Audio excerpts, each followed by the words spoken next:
morning. It is July the 6th. Rise and shine, rise and shine. This is Coffee Talk. I'm WESH 2 First Warning Meteorologist Eric Burris. We get together 7 days a week. We chat about what's going on in the world of weather, hopefully getting your day started off on the right note, and of course, getting you updated on everything there is to know about the weather forecast, and of course, how it may play out in your world.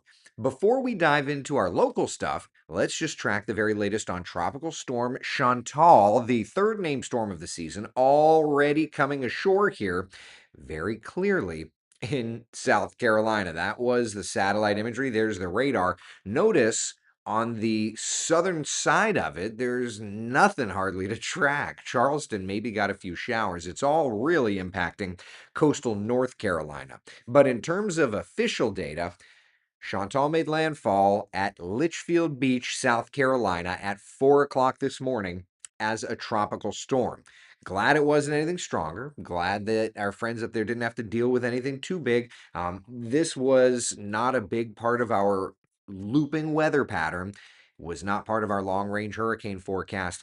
And happy to say that while, yes, it's going to be a mark against us, it was not a significant impact. So when we forecast our long range stuff, it's always the bigger parts of the pattern. This was not. This was a tropical storm impact. So there you go. That said, here's the forecast over the next couple of days. Expected this afternoon to weaken to a tropical depression, and then, of course, becoming a remnant low, working up toward uh, the Chesapeake, up toward the Delmarva, up towards South Jersey, and eventually working its way off the shoreline. So Chantal will not be something that we track much over the next couple of days. In the words of Bones, she's dead, Jim, or is about to be.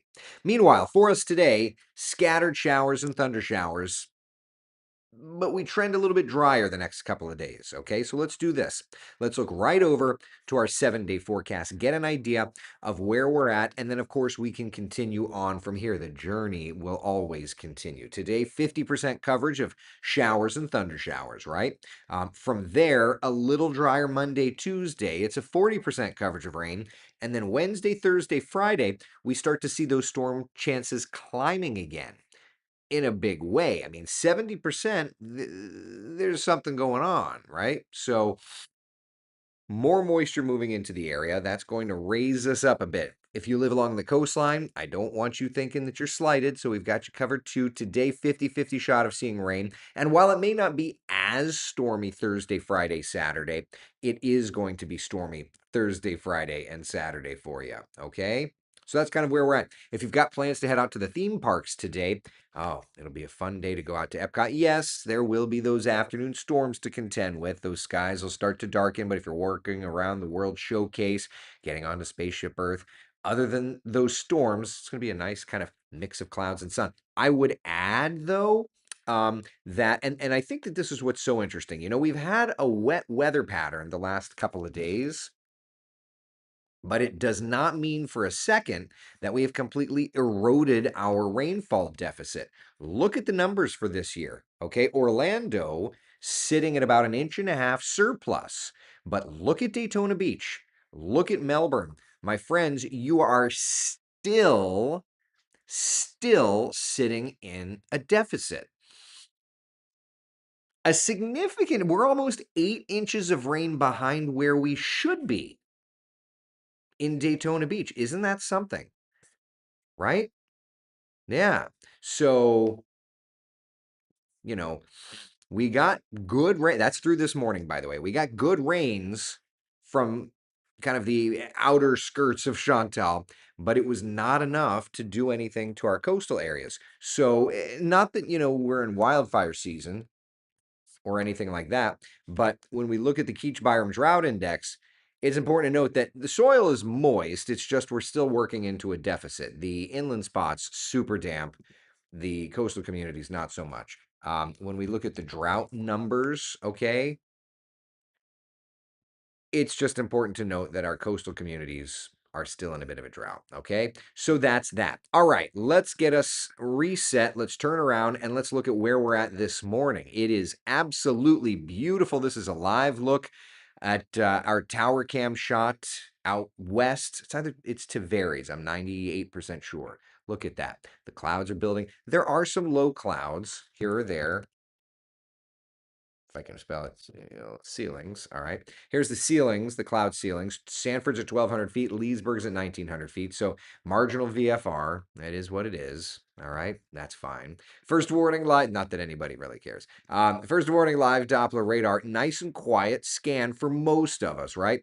We'll zoom into the metro. And yeah, there's nothing to track over here. A little bit of rain over in, it looks like Frank, my brother Frank, has either seen some rain or will be seeing some rain. That's all we've got though tracking this morning. So you gotta love that. In terms of the forecast from here, I don't know why we gotta take the this background has an American flag on it still. It's no longer July 4th, so I have to remove that, go back to normal. Okay. All right.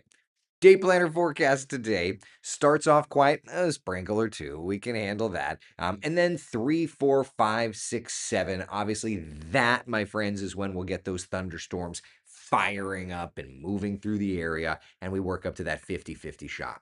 In terms of the impacts, in terms of the timing, let's take a look at our Futurecast, okay? Right off the bat, rapid update Futurecast. I think is overdoing the rains out in the Gulf. So let's come back over to our live radar. I'll switch to the Tampa radar. It's further offshore than Futurecast had indicated. So when it comes to model data, always remember garbage in, garbage out. So it's either a little too early with the storms or what have you. But I digress. So maybe a sprinkle around 11, but then it's got 1, 2. Yeah, it's got the storms pulsing up and wanting to hang out on the East Coast. So that's Futurecast rapid update. Here's long range Futurecast. All right, so long range Futurecast, different model, and it's doing a better job. So I like this already. Oh man, caffeine just slaps, doesn't it? All right. Through lunchtime, we're looking good. All right, firing up the storms. It definitely looks like it wants to put most of the stormy weather out east, doesn't it? Her model. Do do do do do do do. If you are new to Coffee Talk, the Her model HRRR, high resolution rapid refresh. Okay. In other words, this was the first. It's like it's an American model, but it was the first model to rapid refresh like every hour. The GFS lamp did that, but that was more for temperatures and anything. I digress. Anyway, this was the first good convective allowing model. All right, so 11, see, it's doing better than Futurecast. Somebody have to kick Futurecast in the head. Anyway, you can see morning we're fine. I mean, we've got the clouds, but watch how 11, 12, we're starting to spark showers. 1, 2 showers around, right? Widespread stuff. And then by 5, 6, it kind of wants to work east. 7 o'clock, storms even hanging out east. And then through 11 o'clock, rain chances starting to taper off just a little bit. So that's kind of where we're at in terms of modeling here locally. That's where we get our rainfall opportunities being at about 50% today. In terms of coverage, let's take a look at that. Okay, so we know that 50% of us are going to get storms, but what 50, right?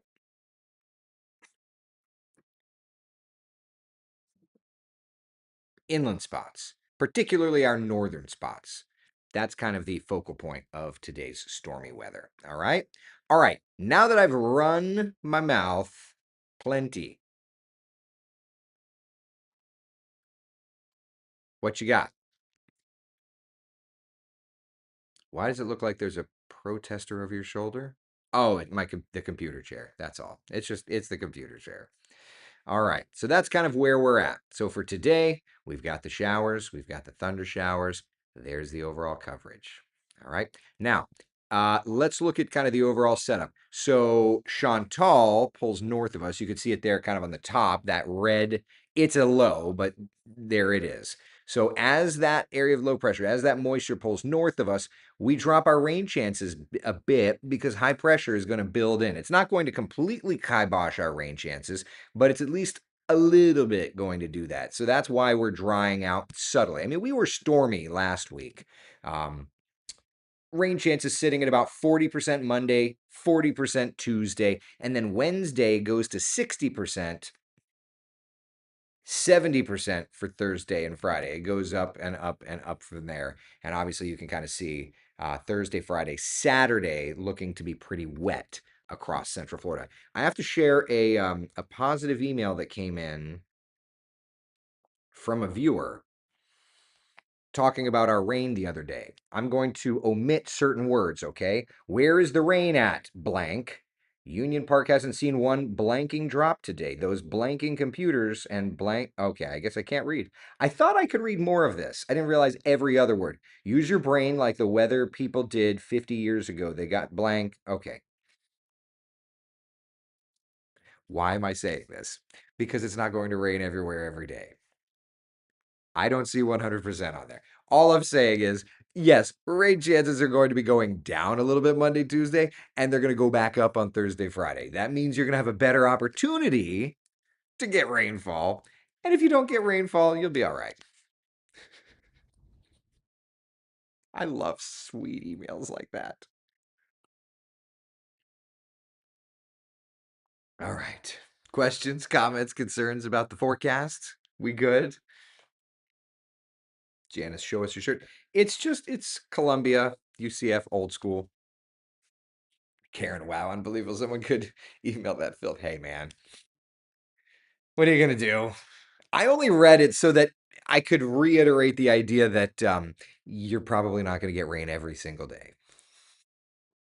Debbie, such a lovely email. I see this and I'm like, you mean somebody took the time to write to their meteorologist?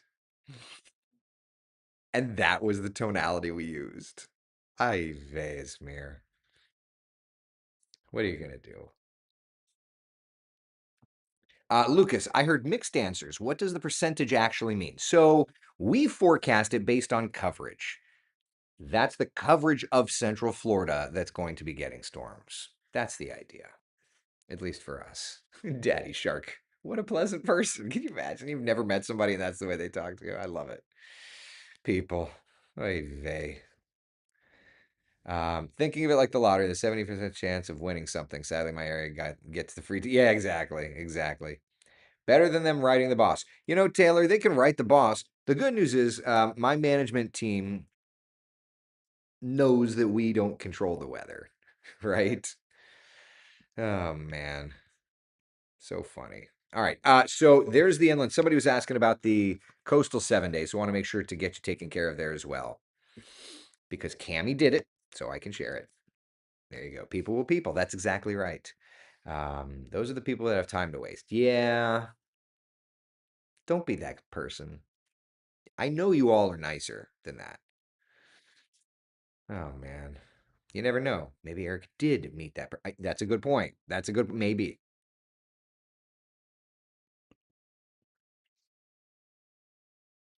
Ah, all right. Now let's look at the tropics broad. Let's look at the models and all that stuff because we're now in July, okay, and the overall cycling weather pattern is going to get more active heading into July, mid-July in particular. Okay. So let's dial up the old GFS. It doesn't have to be blanks. It does if I want to keep my job. All right. So raw GFS. Obviously, we can see Chantal there. Lifting. Da, da, da, da, da. High pressure building in.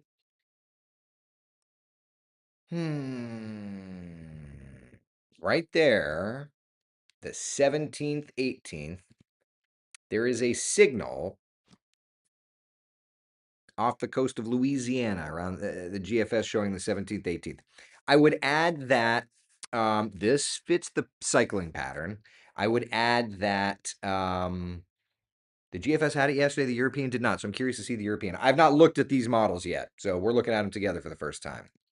So 17th, 18th, slow moving low, I believe is that part of the weather pattern. Now look at It like right there. So it's got the low hanging out. That's the 19th. And then look around Apalachicola Bay, right there. It like pops a little low right there and then brings it in. Super slow mover. Hmm. So the 19th through the 22nd, the GFS has something in the area. Let's look at the cycling forecast here.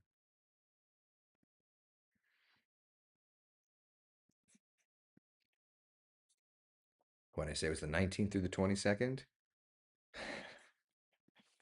Okay. Let's look at the dates I put there. Shows up on the model the 19th through the 22nd. The forecast I put out in February, the 16th through the 23rd. Okay, cool. Okay.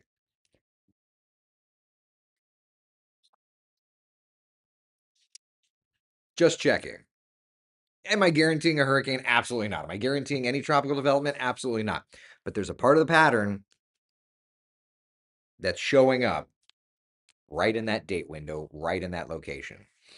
Chantal, weaker part of the pattern. It is what it is. There's always going to be long range forecast is not going to be perfect. So Chantal did not fit the pattern. That's fine. But we look forward to picking out other parts of the pattern. So I digress. So anyway, all right. So that's there. That's showing up. Let's switch over. European.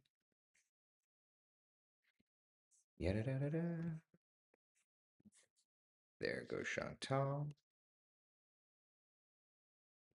I'm curious if the European's picking anything up in the Gulf because yesterday was not.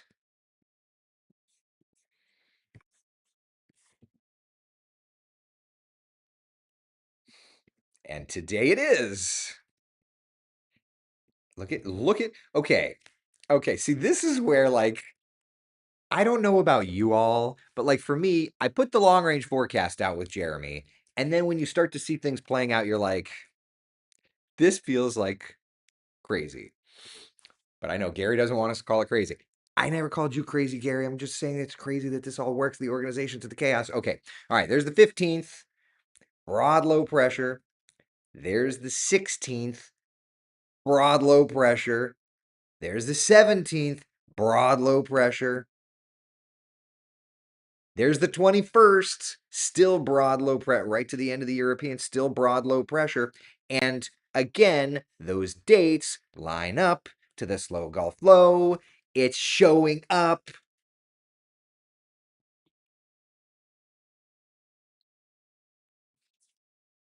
I mean, again, not guaranteeing that anything develops, but it's another indicator. So June 4th through the 11th, obviously we didn't see any development. If that July 16th to 23rd shows something, that would make me wonder if that August 25th to September 3rd time frame does develop something, right? Like it's just so interesting. It's just so interesting to see how that all plays out. Again, if you're new to the long range forecasting thing that we do, it's a very non traditional thing. Okay. The 2025 hurricane season forecast, I like looking at that. That's a big dang graphic. Wesh.com. And then on the hurricane section, you can click on it. But essentially, the idea behind the long range forecast is that there's a pattern that sets up October, November. It loops over and over, and you look for the major players. And those major players get entertained into this forecast that I put out. Chantal, looking back, was a major play, was a minor player.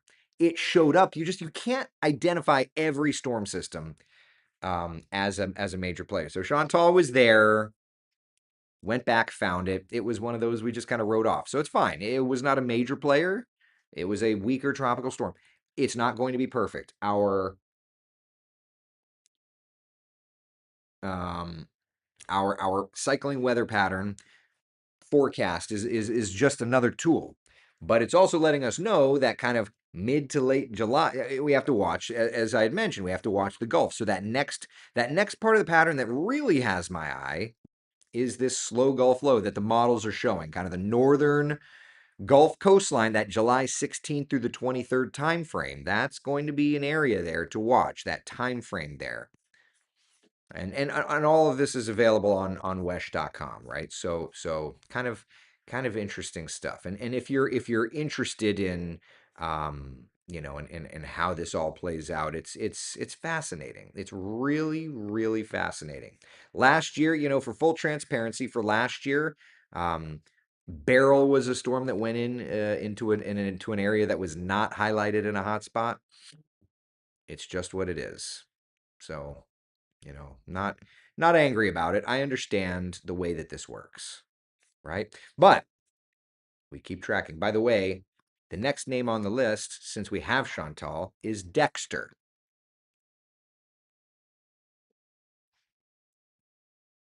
which was such a great show. And then I feel like it jumped the shark, and now they're making new seasons. So hopefully those new seasons are good. I haven't seen any of the new stuff.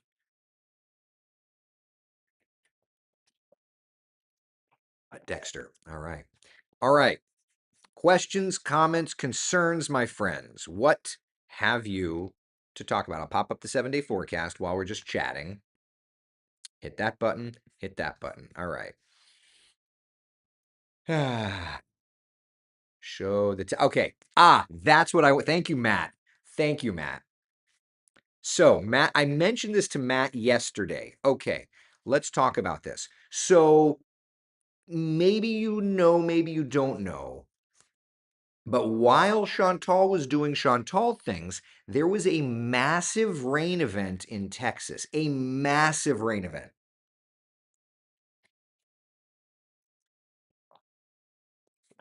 Matt, I'm going to do this the hard way. It's going to take us, give me a second, friends. There was a massive rain event in Texas.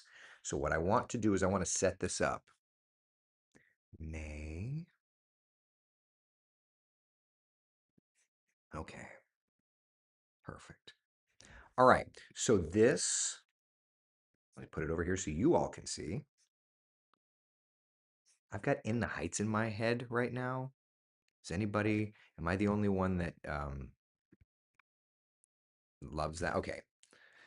All right. So, what you're looking at here, I'm just kind of doing this off the cuff, so bear with me for it being a little. This is the daily weather map for Tuesday, May 27th of this year. Okay.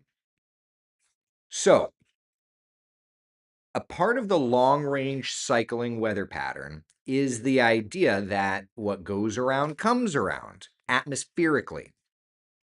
Okay. So this is not yesterday. This was in May. And I want you to notice there's an area of low pressure off the coast of South Carolina. That was the reflection of Chantal. But look over to Texas. You had a pretty stormy setup over Texas. Let's scroll and let's look at the rain parts here. Okay? These are the rain products on that date. Bottom right corner. I'll make it big. While the reflection of Chantal is showing up off South Carolina, look at the rainfall data over Texas. There was a significant rain event over Texas in late May on the exact same part of the pattern that gave Chantal. May 27th was the previous reflection of yesterday. Huh? Yeah. Isn't that wild? There's that 24-hour rainfall over Texas. So that is, and truth be told, like I'm not watching that because I'm not watching Texas weather. But that said, and this was a terrible story. Many people lost their lives in Texas. I read something like 20. I didn't get into the details because I was dadding yesterday, but I saw like 20 people passed away. Something like another 20 are missing. Like, dear Lord, that's terrible. But big rain event in Texas. This is just amazing to me. This is just amazing to me. Big rain event in Texas.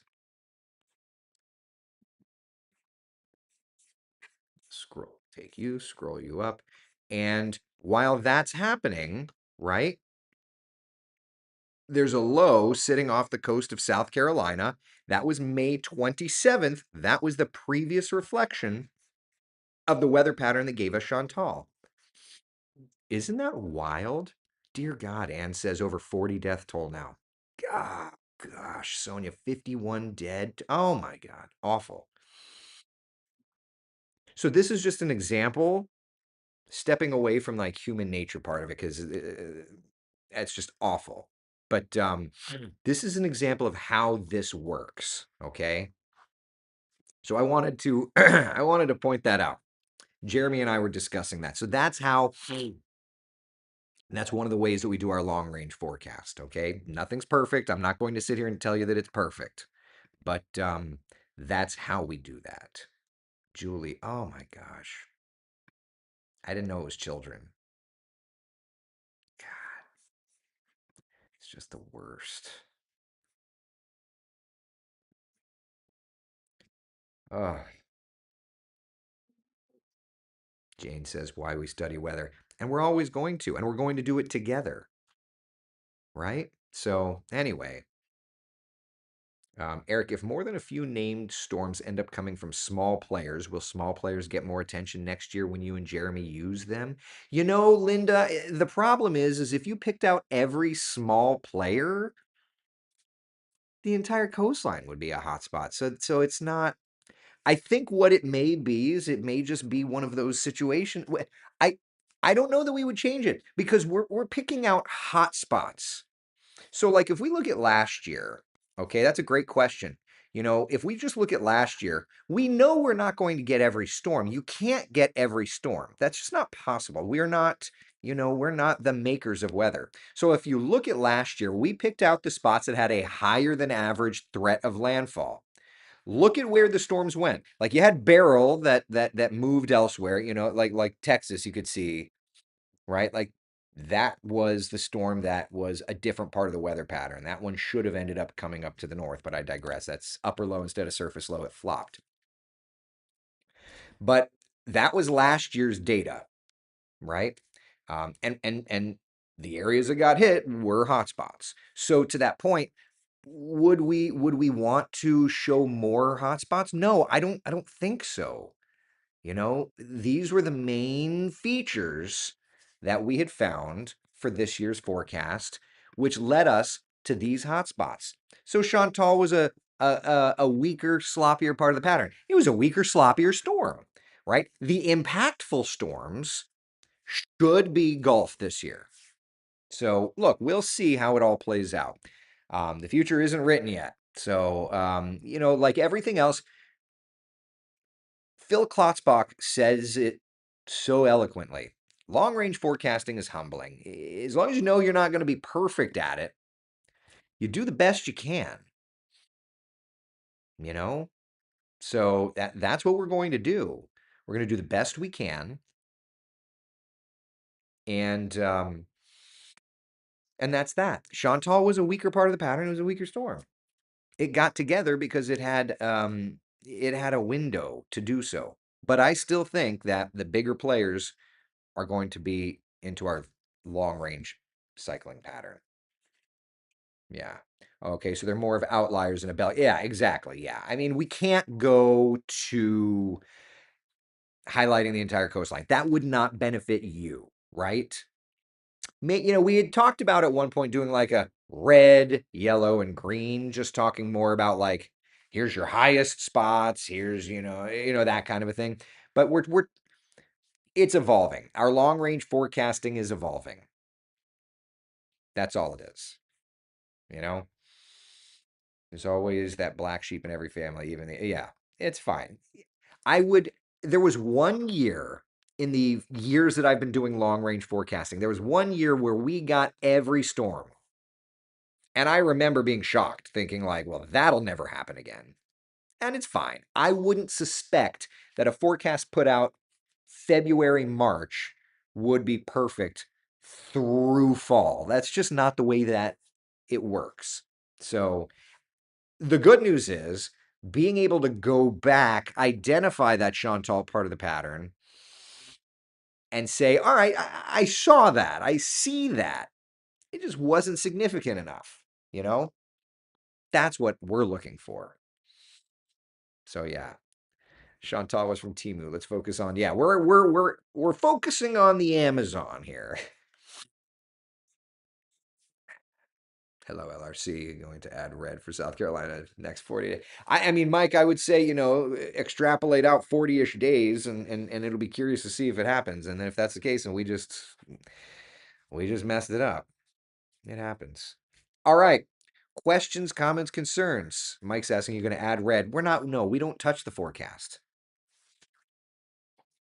No, we're not adding red. There's been no discussion of that. But I think it's not a bad idea to have this conversation with Jeremy on Tuesday. I think that having a forthcoming conversation about it and ask, Mike, ask that question because Jeremy and I are the co-authors. We've not discussed it, but put us on the spot to discuss it together on the air. That'd be interesting. If nothing else, I think it'll be an interesting conversation. Maybe I'll wait. I won't even mention it to him. Just bring it up then. Very cool. This is so fascinating to follow every year and watch the scientific method in progress.